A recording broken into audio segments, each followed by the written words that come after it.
नमस्कार शेतकरी बांधवांनो, मी ॲग्रिकॉस प्रतिभा रोकडे आपल्या ॲग्रोवडे चॅनलवरती स्वागत करते। तर शेतकरी बांधवांनो, सध्या मी आलेले आहे आसाम या राज्यामध्ये।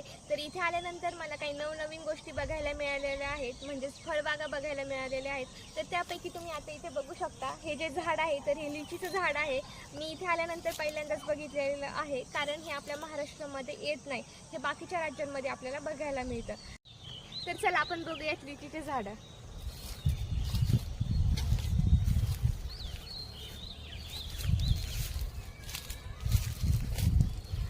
हे सर्व लिचीचे झाड आहेत। ह्या हिरव्या कलरच्या लिची आहेत आणि ह्या ज्या वरच्या आहेत तर ह्या रेड कलरच्या लिची आहेत। खाण्यासाठी रेड कलरच्या लिची ह्या चांगल्या लागतात।